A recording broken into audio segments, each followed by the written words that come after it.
Hello there. You're welcome to another exciting time in God's presence. It's Connect service here in God's Chamber Church every Wednesday. And today is not going to be any different. For the past 2 weeks plus, we've been having a talk show from different angles talking about different topics. Today is not going to be any different. We will be talking about sexual abuse. This is something that has been discussed in all fora. All right? So I implore you to stay tuned, stick around, and you will be blessed. I'll see you soon. Just lift up your hands and worship this great God. The I am that I am, the master of the whole universe, the ruler, our king, our provider, our protector. Lord, we worship you. Thank you, Lord Jesus, for your grace and your mercy over our lives. Abba, Father, you are worthy, you are worthy, you're worthy, you're worthy, you're worthy. You are worthy, Lord Jesus.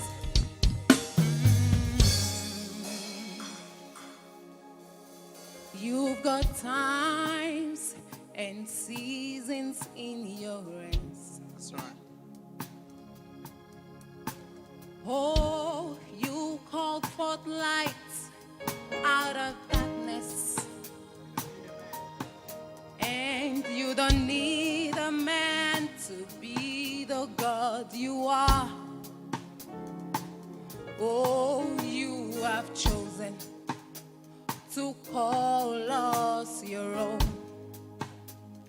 Lord, you've got times and seasons in your hands. Yes, Lord. And you called forth light out of darkness. Lord, you don't need a man, you don't need a man to be the God you are. And you have chosen to call us your own. You are God. Oh, from beginning to the end. There's no place. You are God all by yourself. All by yourself. You are God. From beginning. From beginning. There's no place. No place for argument. You are God.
dependable, dependable God. That's right. It doesn't matter what comes my way, you are still God. Intentional, intentional God. Everything is working out for my good. Dependable God. Dependable, dependable God. It doesn't matter what comes my way, you are still God. Oh, intentional God. Intentional, intentional God. Everything. Everything is working out for my God. You are good, You oh. are good. You are good. You are good. Jesus. Jesus. Lord. You are good. Oh, you are good, You oh. are good. You are good, You oh. are good. Jesus. Jesus. You are good. Yes, you are good, You oh. are good. You are good. You are good. Lord, you are good. Jesus. Jesus. You are good. Oh, you are good, You oh. are good. You are good. You are good. You are kind. Jesus. You are good. Jesus, you are so good to me. In all circumstances. In all circumstances. In all circumstances. Oh, Jesus, you are so good to me. In Yeah. all circumstances. In all In all circumstances. circumstances. Oh, Jesus, you are so good to me. In Oh, all circumstances. in all In all circumstances. circumstances. Oh, Jesus, you are so good to me. In all circumstances. Yeah. In all circumstances. Oh, Hallelujah. hallelujah. Thank you, Lord Jesus. You are so good to us. In all circumstances, you're so good to us. Every situation, you're so good to us. Anything we do, you're so good to us. Thank you, Jesus. Thank you, Jesus. Say, I will declare you are the only God. That's right. The only God, the only God. I will declare you are the only God, the only God I know. I will declare I will declare you are the only God. the only God we The serve, only God. the only God I The know. only God. I will declare, I will declare you are the only God. oh, The only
Lord Jesus, for your grace and your mercy over our lives, Lord. Father, we will praise you from now till eternity. We will praise you from now till end. Because you're the beginning and the end. The Alpha and the Omega. You are Yahweh. You are Yahweh. You are Yahweh. You are Yahweh. Lord, we worship you, Lord. We give you praise. We exalt your holy name. We join the 24 elders to bow before you. Father, we worship you. Thank you, Lord Jesus, for your grace. Thank you, Lord, for your mercy. Thank you, Abba, Father. For we will praise you, we will praise you, we will praise you, we will praise you. That's the only thing we can give to you, Lord Jesus. To worship and adore you. To bow before you. To reverence you. Lord, we worship you. We give you praise. We exalt your holy name. Thank you, Abba, Father. Thank you, Lord Jesus. Thank you, Lord Jesus.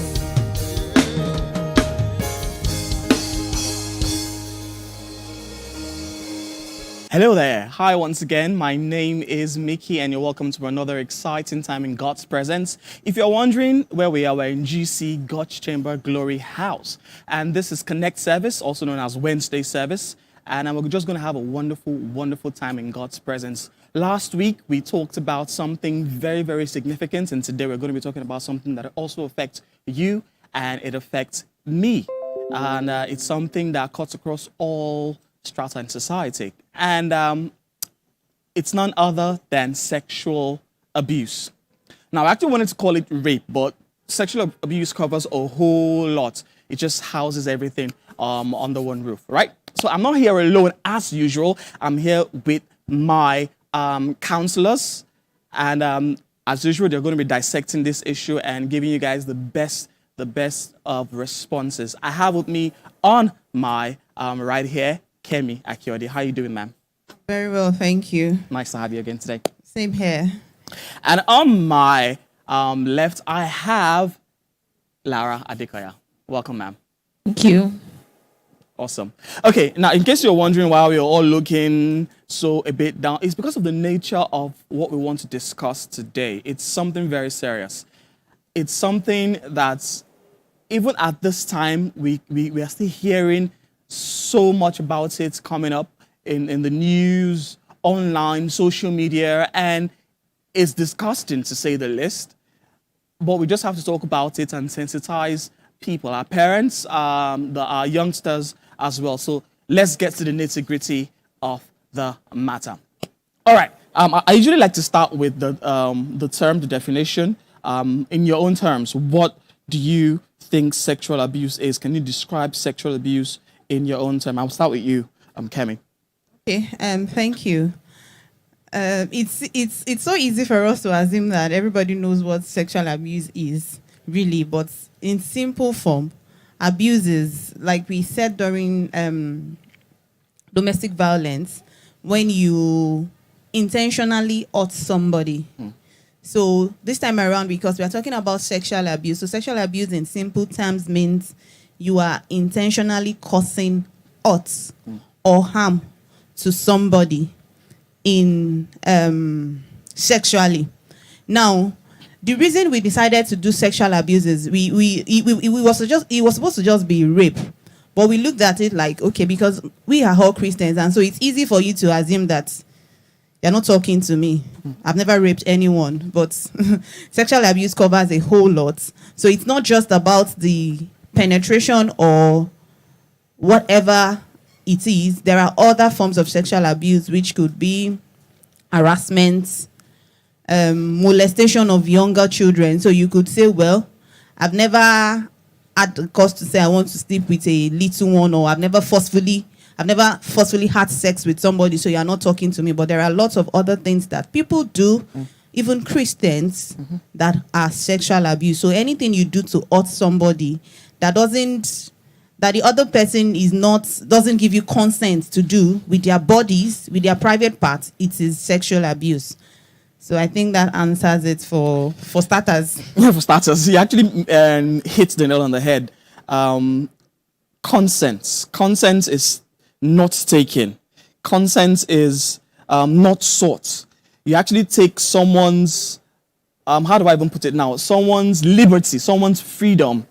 You take it by force. I'm going to come to you, Lara. Now, she talked about sexual abuse being expressed in different forms, molestation and all that. Even in the church, can we say that there are sexual abusers in the church, in the body of Christ? Okay, so I'll be honest. Yes. And it all boils down to the fact that a lot of people don't know that you don't understand consent, like she said. Before I go ahead, I would also like to add the fact that you even show sexual content to a child is abuse. So in case you are someone in church who still watches pornography, who watches blue films, and you are allowing children to watch it, you are abusing that child because you are setting up that child's mind to begin to think sexually. So in church, do we have people in church who practice sexual abuse? Yes, there are. And the truth is, we must not hide behind, we must not be like the ostrich who will put his head in the sand.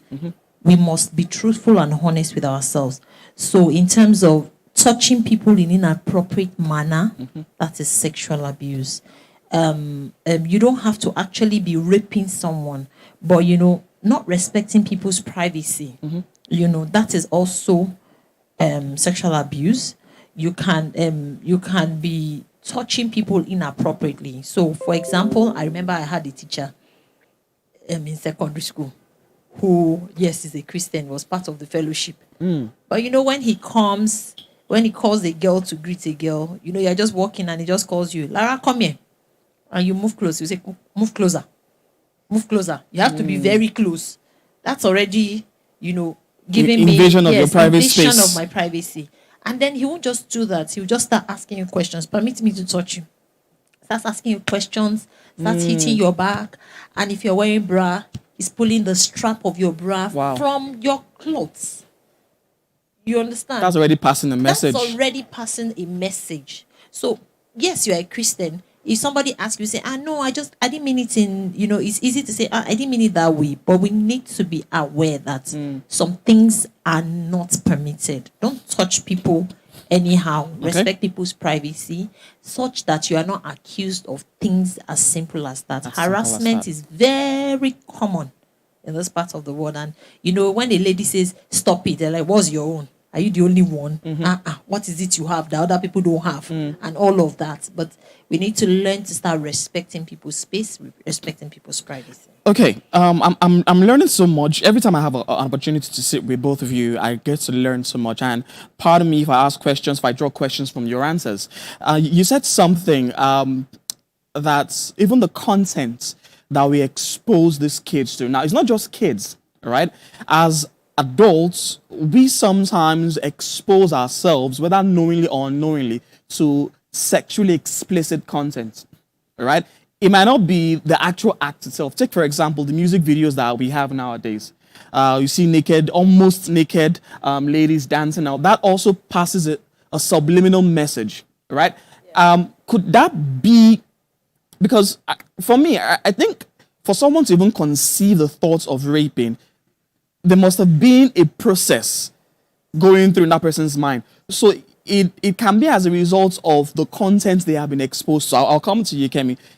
Can the content an adult exposes his or herself to trigger that person to molest someone sexually?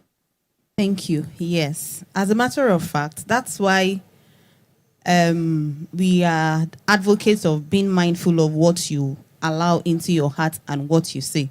Because rape doesn't happen in isolation. You cannot just wake up and say, I just found myself there raping. No, something must have happened. So you probably have, the person has probably been exposed to maybe pornography or, like you said, videos, even pictures sometimes. Anything can just trigger it. But to now say, I just wake up and I just find myself there. There's nothing like that. It's actually a process. Something has gone on in your mind before the person finally says, okay, let me go ahead and do this. I remember a few weeks ago on one of our WhatsApp platform, we read the story of how a family friend, a sister, she was raped and murdered by her brother's friend. I hope I said it Sad. correctly. Yes, you did. And this particular boy in question is actually a very close friend to the family. Thankfully, they had CCTV camera in the house, which was how they found out that he was the one that perpetrated the crime. And so when they asked him, so what did this girl do to you? Did she offend you? He said, no. So what is it?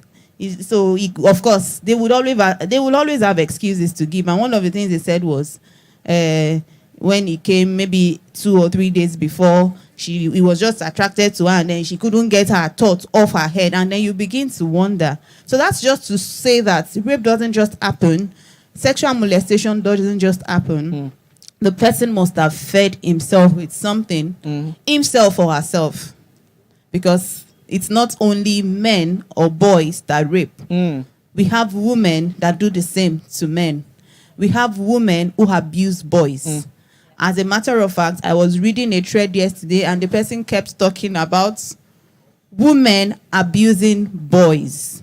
We also have men abusing boys. We have boys to boys. I mean, it's a lot. It's different variation. But one thing that is common to all is the fact that it starts from something. It may just be a little thought. It may be an exposure to what you're watching, the people you are hanging out with. So that's why it's important for us as Christians to be deliberate about the things we expose ourselves to as adults, as children, as teenagers. We need to be really, really, really mindful, because you may be saying, it's not doing anything to me. I'm watching pornography. I just want to learn how they do the acts. Please, you don't need to watch pornography to learn how to have sex. A lot of people got married without having sex. And of course, by God's grace, they are enjoying their sex now. They didn't have to sit down and say, okay, so let me watch porn so I can understand how the thing is being done. Because the subtle thing that will do is something is building up in your mind. So the day is going to explode and you feel, no, I can't control this thing again until I carry out the act. He's not going to tell you. So it's important for us to please be mindful of what we expose ourselves to.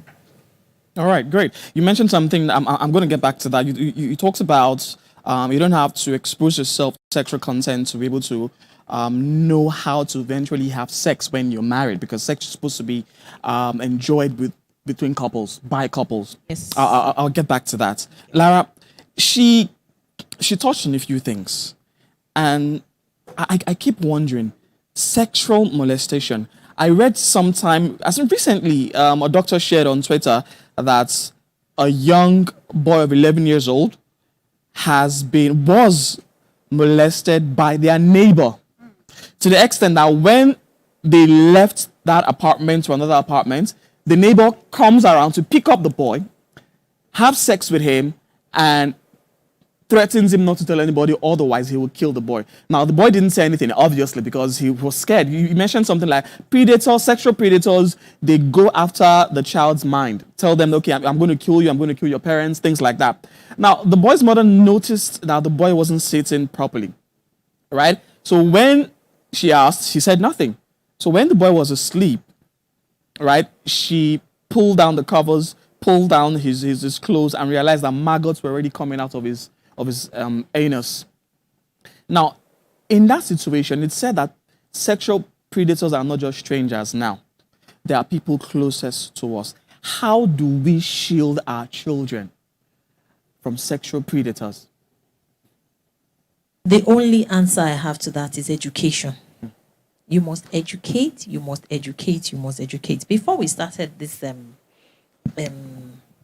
this discussion, I remember telling her that one thing I have picked this week, which is going to be a learning point in my home, is one, the ability for my children to say no without feeling guilty, without feeling bad about it. If you don't want something, say you don't want and don't feel bad about it. And the second is the ability to accept another person's no. Okay. Why? I've realized that a lot of people who end up raping others, it's this feeling of entitlement. I have, what do you have? What is your problem? What are you hiding? What are you covering? Is it not the same thing we are seeing on the road? No, it's not. That person has a right to keep himself or herself. Now, how do we help our children? I've gone back to that. Educate your children. We need to consistently let our children understand. It goes back to child abuse. You know that story.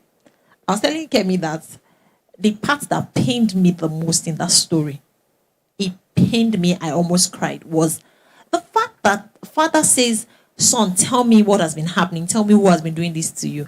And the son is afraid to tell the father. And the father is beating the For son. 3 hours. 3 hours kept on hitting the child. I honestly don't know how we feel that physical torture will always get us. Because as far as I'm concerned, that is physical torture. Why are you beating the boy? You can already see that the boy is afraid. You can find other ways. You said? The boy is in pains already. The boy is in pain. You had to discover by yourself. Thank God the mother was even observant. Like we said, cues. Watch out for those cues. The mother was observant enough to check him while he was sleeping. And then you feel that the next thing to do is to beat that child. Please, when you find that your child is having issues like this, beating, I know it can be frustrating to get a child to talk.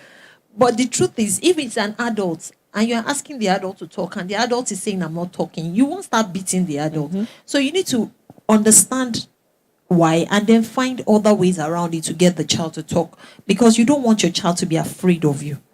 The first line of action in this kind of situations is for the child to have someone the child can trust. So you need to also consistently emphasize to your child that my son, my daughter, you can trust me. And this also extends to people around us. So if I have a young lady around me that I love so much, or a young man, I want to encourage that person to be able to see me as someone you can come to when you have issues to talk about, because a lot of people don't have people they trust. So trust is critical. It's still the same thing. You have to build that trust. You have to educate them and you have to build that trust. And please, when they now report, don't just say, let's leave it to God. Okay. As much as forgiveness is emphasized in the scripture, there is still repercussion for action. There is consequence for action. So you need to let that child know that I have your back.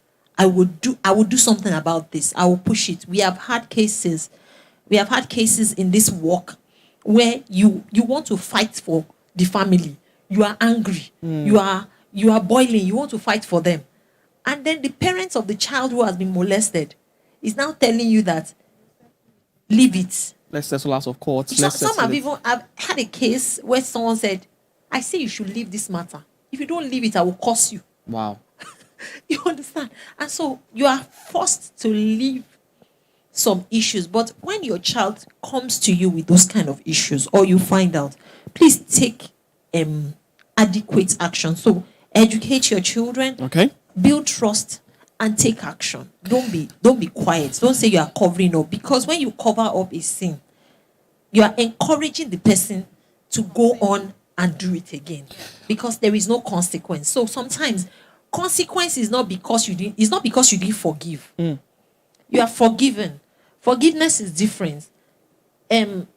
Facing the consequence of your crime is different. It's also different. So we need to let people know that. We need to know that your child will now know that, okay, if I report something to my mom next time, I know that my mom has my back. I know that my dad will do something about it. So They will take action. I'm learning so much. There's something you said. I'm also going to get back to that. But I have a question for you. The emphasis on no. When a lady says no, it should mean no. You said there's this entitlement mentality that most rapists or sexual molesters, sexual predators have.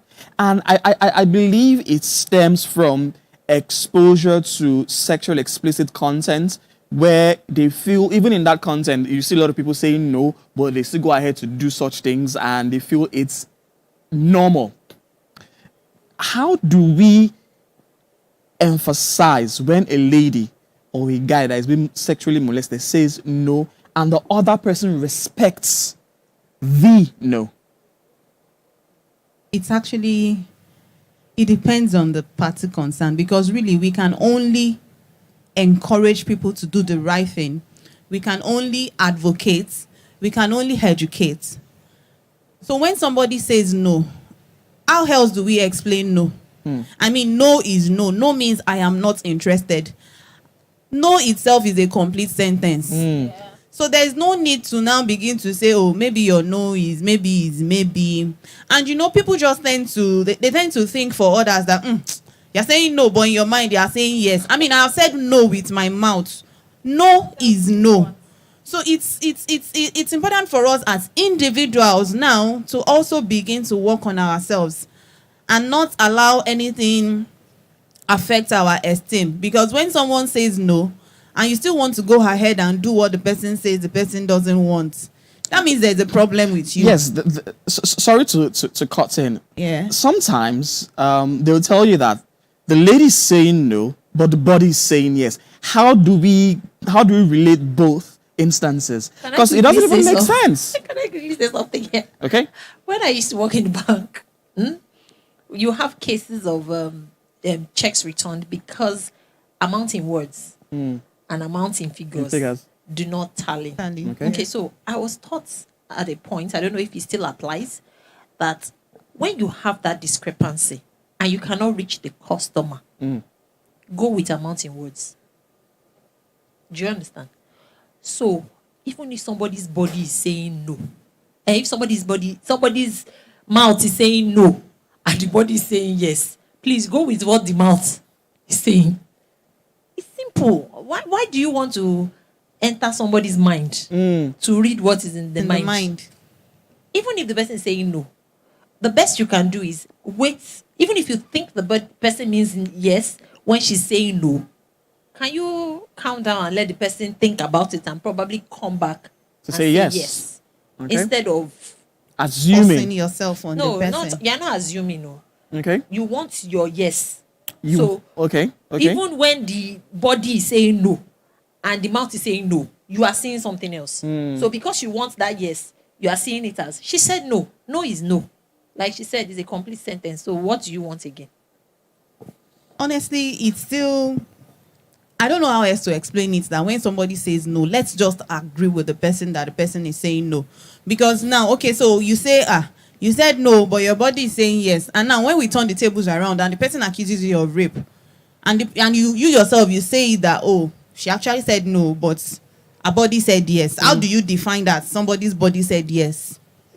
You've said it with your mouth, or that actually she said no, but I thought. Don't think for anybody. Please. We are not mind readers, so please do not think for anybody.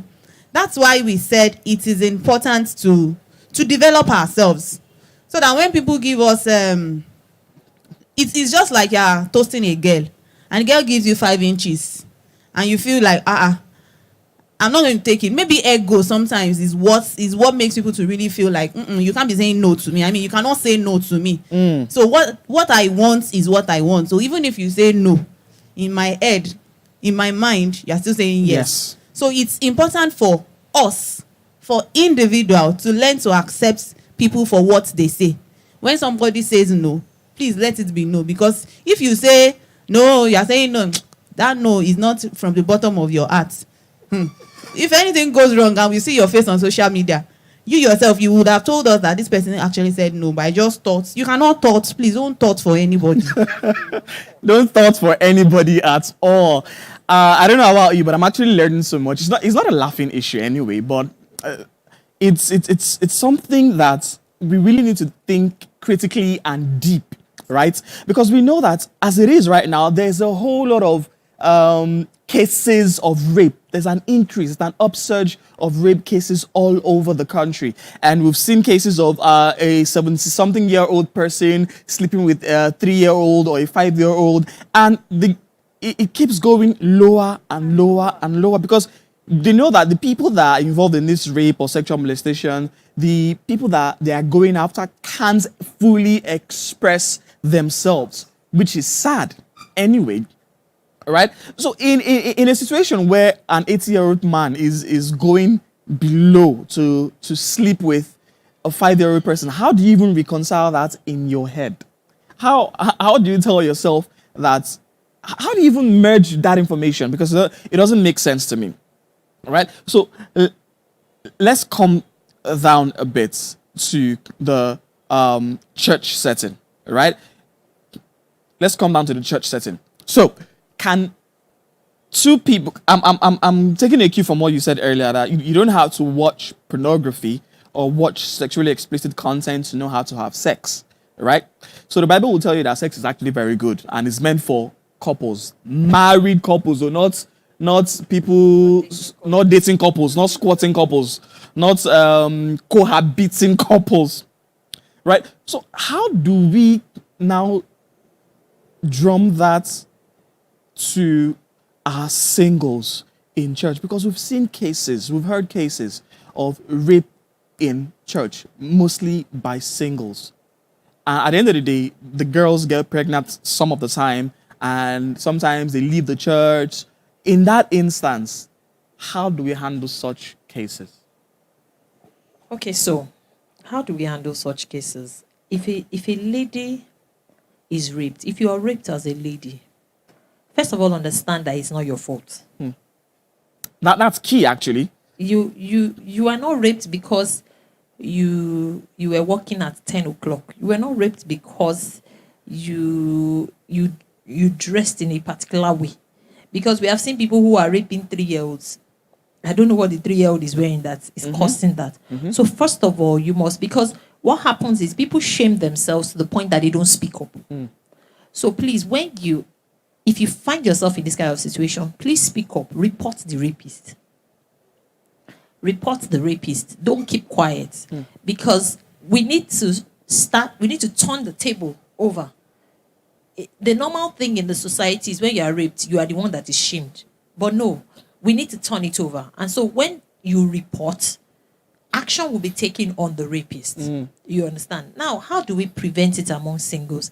There is this normalized mentality among singles that how will I know if the sex will be good in marriage if I don't test?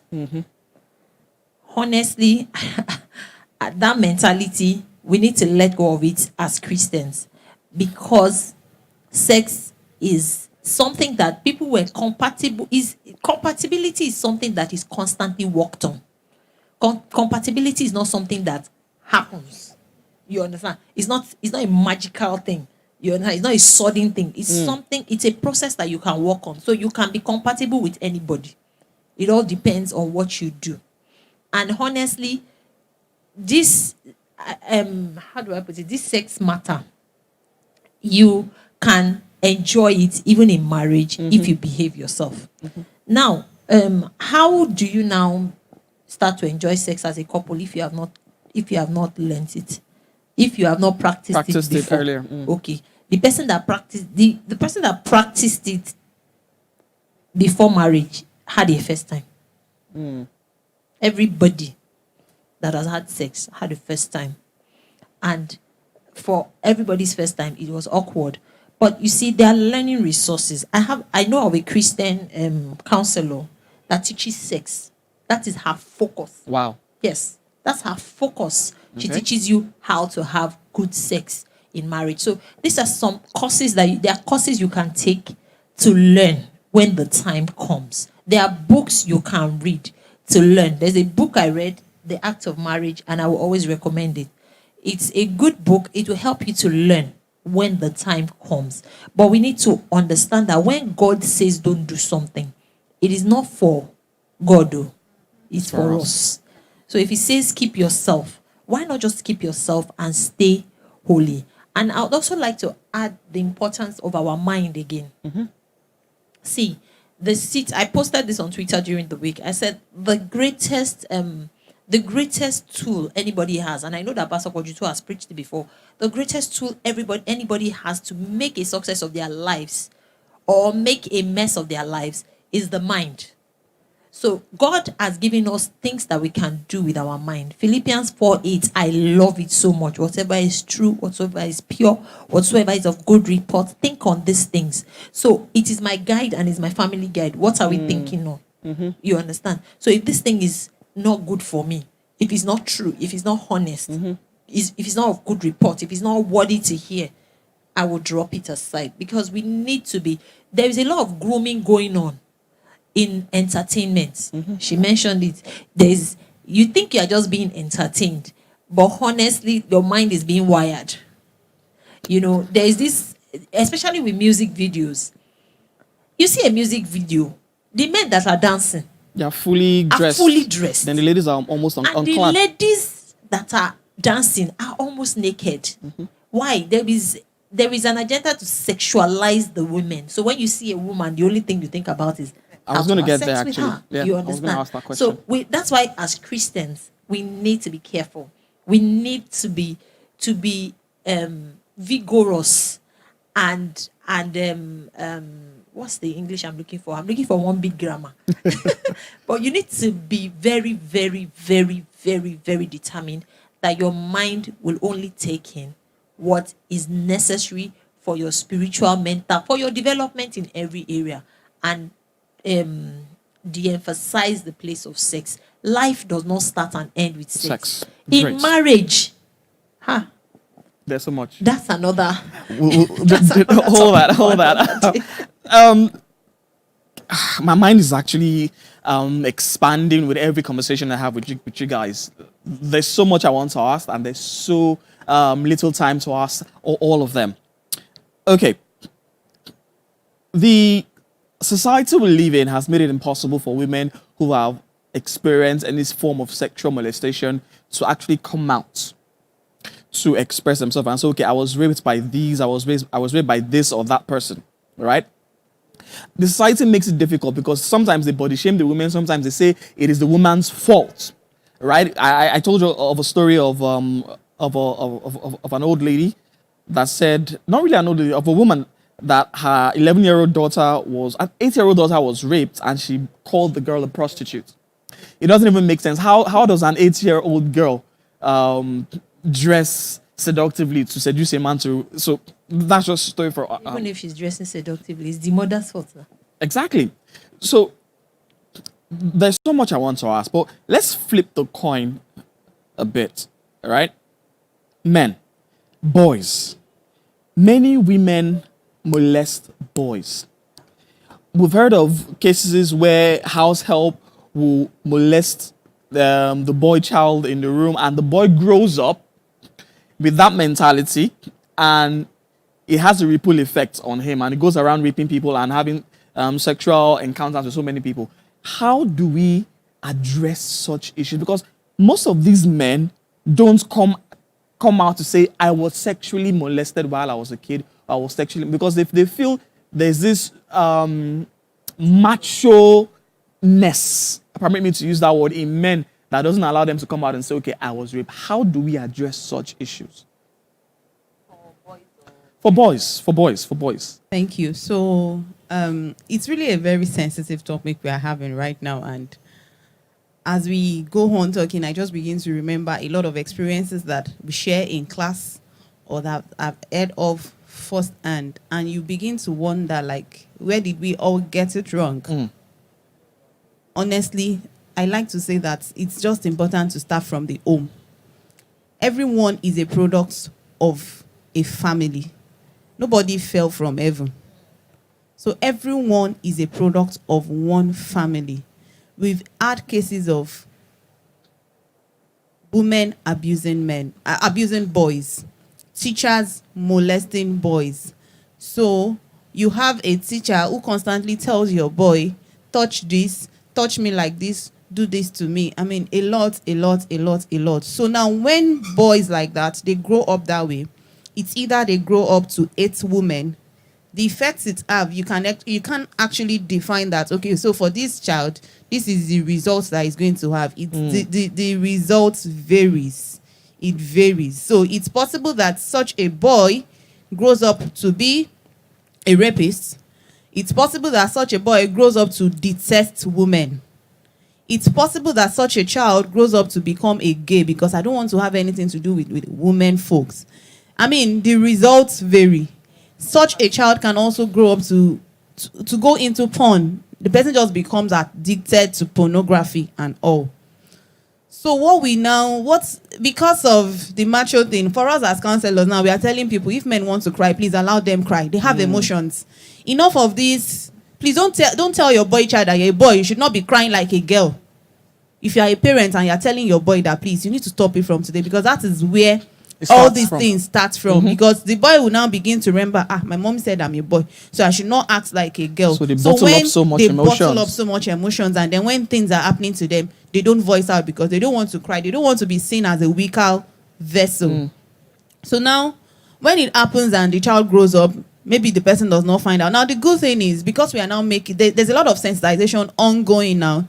There's a lot of activities now that, even if you are a man, please come out and talk. It's very, because of men's ego, it's very, if you it's a dicey situation. Yes, it's very dicey. So even if you take the statistics, you'll see more women coming out to say, I've been abused than the men. But what I know, we have some support groups now for men.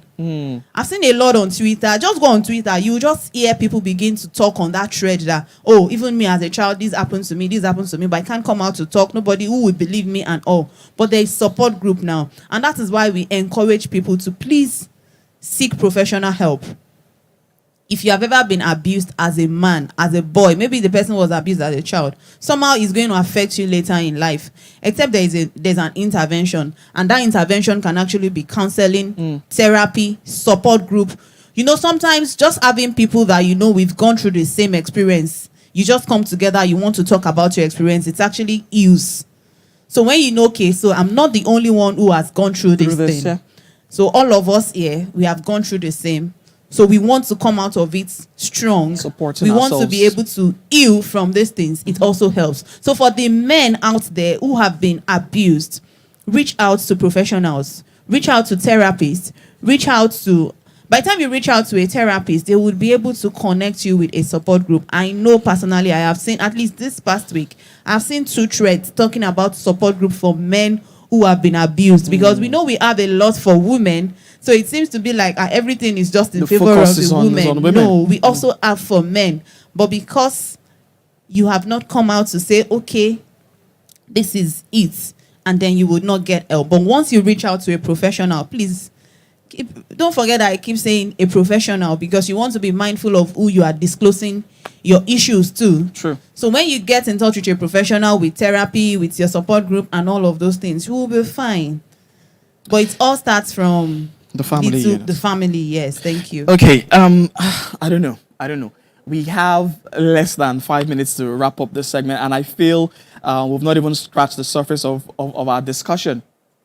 I don't know. Maybe we can have a show where we can talk about issues like this, and people can just tune in and get blessed and get knowledge and get information. Because the 1 hour we spend, or less than 1 hour we spend here, doesn't cut it at all. There's so many angles I want to ask, so many questions I want to ask. Why do families, you mentioned families that actually, who have rape cases or sexual molestation cases, and they just want to die the case. Even you as a counselor that wants to help, they threaten you, right? That's a huge issue. Maybe they've collected money from the rapist, or they are scared for their life. That's another issue entirely. Now, we have issues of teachers. We have issues of aunts, not just even neighbors now. Close family members, relatives, molesting their own relatives. These are topics, issues that we need to discuss, and 1 hour doesn't cut it. So I'm going to ask you guys this. Are there organizations, institutions that handle cases like this in Lagos State and in Nigeria as a whole? So many. So many. There is Mirabel Center. In fact, Mirabel Center is huge on that. That's their focus. Okay. Helping They give legal advice, they give therapy, and they even give medical. Wow. Yes, not medical advice. They treat, Treat. the Victims. victims. So the Mirabel Center is there. There is a support group I am aware of. I'll let you have the information for rape survivors. There are many of them. You understand? But we can't. And then there is the Lagos State government, like we've been saying over and over. Lagos State government is huge on this, and there is no bias. And then there is a situation now where somebody will say, "I was raped 15 years ago," and Yes. somebody is coming out and saying, "Why are you just talking now?" Some people process things. So you must understand that because the person did not shout at that moment, or because the person did not talk at that moment, things have changed, dynamics have changed. And so there might have been a lot of encouragement for the person to even Come out. and speak. So let's try not to shame people that come out and say, "I've been abused." And on this matter of boys being raped, I also wanted to chip in that when another reason I've noticed that makes it hard for boys to come out is that boys don't see it as abuse. How so? The abuser often says, I want to make you a man. You understand? And So they play with their psyche. They play with the psyche and give them this impression that I'm a big boy now. You understand? Some sort of initiation into manhood. Into manhood. You understand? And so you will now find boys amongst themselves now saying things like, you are 14, you have never had a girl. Meanwhile, all these boys that were abused at 9, 8, that had their first sexual encounter very early, it wasn't really something they wanted. It was taken from them. But the abuser has sold that mindset to them that, is it not this sex? Let's have it. You understand? That's why I And said so, the ability to choose, their yes, freedom. their freedom to choose was taken from them, but a lie was sold to them. That's why, as parents and as Christians, we keep emphasizing: talk to your children, encourage your children, and above all, pray. Pray for your children, because there's so much you can do, but there's much more that the spiritual can do for you. I have a personal testimony, but I can't share that now because of time. But there is so much more the spiritual can do for you. So please do take physical action, but also be conscious of the spiritual. Awesome. In about a minute or two, can you just wrap up your advice to anybody experiencing or going through such a situation as sexual molestation or rape? Okay, so I just want to, if anyone is out there, even if your own is not rape, we've had cases of sexual harassment in workplaces, and they've told you if you don't, it's still sexual harassment. Like, okay, so before you will get that promotion, you have to do this or do that before you will be promoted, and you are caught in between the promotion and this. So that's why for us as Christians, it's important for us to know on whose side we are. Honestly, because when you know on whose side you are, it's easy for you to make some decisions. Sometimes it may be very hard. It may be something like my life is dependent on this job, so it's either I fall in or I fall out. But with God on your side, and if you know whose that you are, you can actually scale through that situation. So you don't want to, no matter what form of sexual abuse yours may be, rape, harassment, molestation, whatever, even if it is a child sexual abuse, please speak out. Talk to someone that you can trust. Reach out for help. It's this part of the world where we live in. Some systems are trying to frustrate all these things. But the good thing is, as they are trying to frustrate, other systems too are coming up to say, we are going to match you. So don't be afraid that, they will not do anything. Is it not Nigeria? They will not do anything. Lagos State, at least, I know for Lagos State is doing something. So don't be afraid. Don't be afraid. Don't say, they will not do anything. Nobody will believe me. Please ensure you talk to someone. Awesome. Ensure you just talk to someone you can trust, please. Because There are some people that as they are talking to them, they're already sizing you up like, oh, they're already thinking of how they want to have their own share of your body. So that's why it's important to reach out to trusted someone whom you can trust. And then from there you can get help.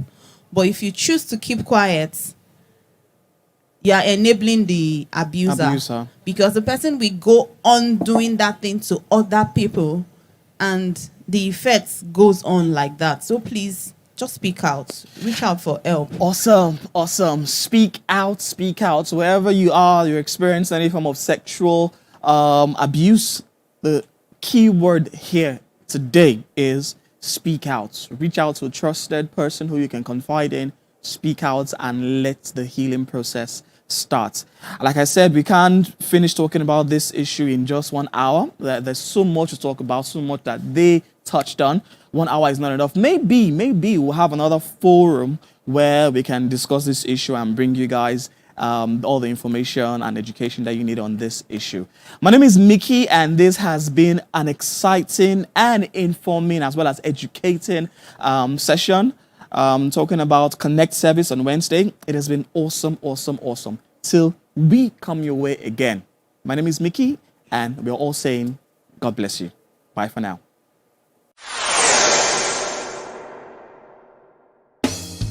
Say, I will declare you are the only God. That's right. The only God. The only God. I will declare you are the only God. The only God I know. I will declare You are the only God. the only God we The serve. only God. The only God I The know. only God. I will declare. You are the only God. Oh, The only God I know. I will declare. You are the only God. The only God I know. Only God. The only God I know. All nations will declare. You are the only God. Oh, the only God. Wow, that was an expository message or expository talk show, you might say. I learned a lot, and I'm sure you learned as well. Quite educating, I might say. And it's going to be another exciting time next week. Till we meet again, I'll say, God bless you.